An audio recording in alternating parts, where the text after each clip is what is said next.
This audio is from a section of ebook entitled What is Ignorance? Authored by Tira, The Non-Self. Ignorance has no real existence. Ignorance itself is not an entity. It is only a description of the mind's condition when it does not know itself as the pure life element. Like the sun that does not know itself as the sun, yet still radiates heat, light, magnetic fields, and gravitational force, all natural expressions that eventually subside. These are merely fabrications. In truth, the mind, or the life element, is crystal clear emptiness, pure and formless. It is the source of all things, like the vast openness before the universe was born. This emptiness is not nothingness, but emptiness free of fabrication, free of form and mental phenomena. This is called the zero element, like a scale that always returns to zero. It may tilt when touched, but always returns to balance. This empty, clear, pure nature is beyond time, beyond distance, beyond sound, image, emotion, and memory. Without causes and conditions being set in motion, the mind cannot return to its original element, the dawn of the act of knowing. When the pure element seeks to learn, it generates possibilities called fabrications. The very first fabrication is the act of knowing, because the mind is the primal element with creative power, like desire that, when it arises, attracts its object into being. If it desires birth, it enters the endless cycle of becoming again and again. Thus, every existence is burdened with tears and countless bones, always ending in vain. Yet if the mind firmly resolves, I will not cling to anything, it is freed from all fabrications. Then this may be its final birth, leading to awakening. Since the mind does not know what it truly is, it creates the act of knowing to explore and learn. This act of knowing is like a bubble. Inside the bubble is the empty, clear purity of the mind. The surface of the bubble is the knowing function, rippling when touched by objects. Yet the purity within is never disturbed. At this stage, inner emptiness seems separated from outer emptiness by the bubble's skin, though in truth, they are one and the same. Mental phenomena and form. From the act of knowing likened to a bubble, there arises a subtle formation called the mental element. Though it has no physical form, when touched it begins to ripple in order to learn. Yet incomplete, it drifts to cling to the material element, the body. This is the beginning of life. When the emptiness within the bubble attaches to the material element, that element comes to life. From a single cell it multiplies until it becomes a vast body made of trillions of cells.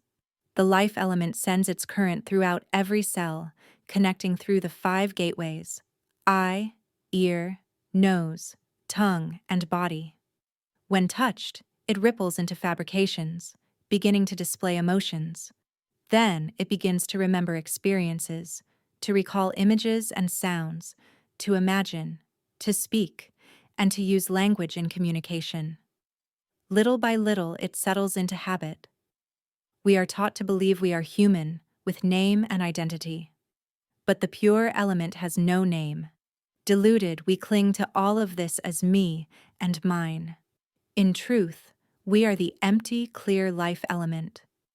The mind is like a drop of water splashing out from the great ocean into a vessel, the body. That drop sends its current of perception through the body, and thus emotions, thoughts, and language arise. It then mistakes itself for a human, with name and possessions.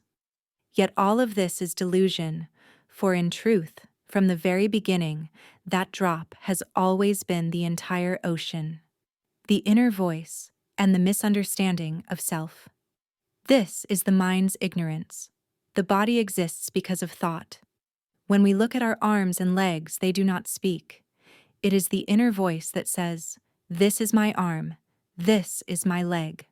Tables, chairs, and phones never say what they are.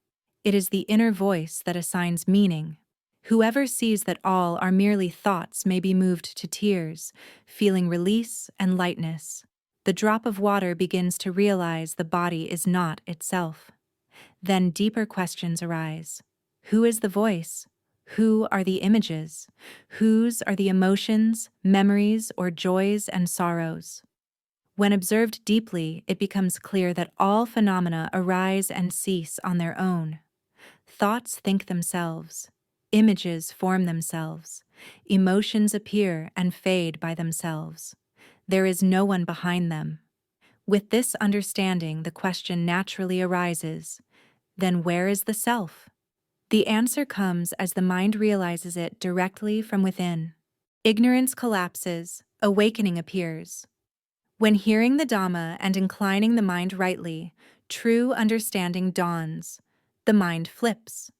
Thoughts are not my thoughts. Images are not my imaginings. The act of knowing is not my knowing. Self is not found in any of them. Ignorance breaks, and awakening arises.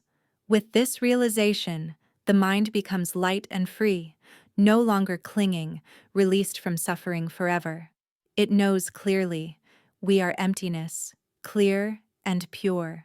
Like a drop of water returning to the ocean, it cannot be found again, because the whole ocean is us.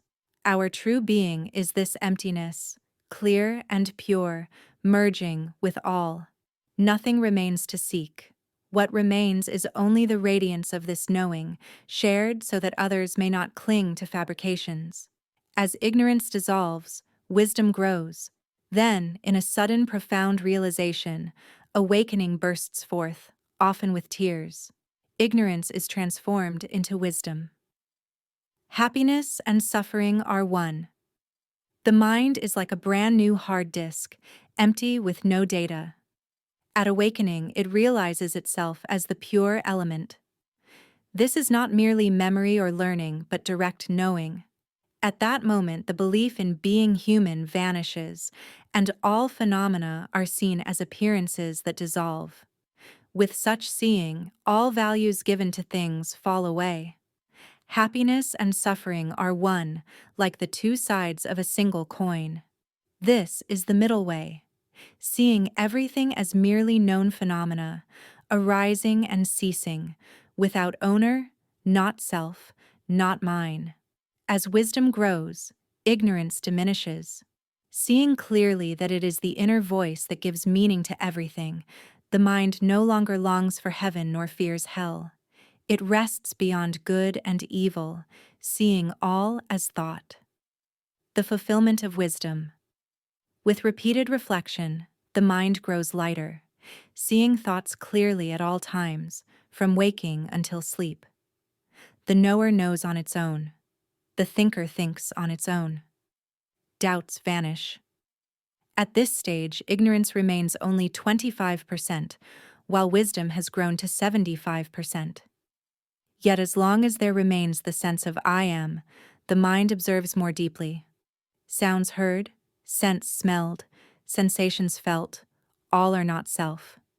Then the final shift. The knower and the fabricator are also not self. They dissolve, leaving only emptiness, clear and pure. When wisdom is complete, the mind abides in the world without suffering. It is light, open, and awake at all times, never troubled again. Its only function is the care and support of all beings. When wisdom is perfected, ignorance is entirely erased, leaving only awakened knowing that sees reality as it truly is. Everything is simply what it is, not self, not mine. This is Tathata, the reality of things as they are. Whoever sees this Dhamma sees the truth of our being, a being that is no being at all, nothing but the purity that has always been.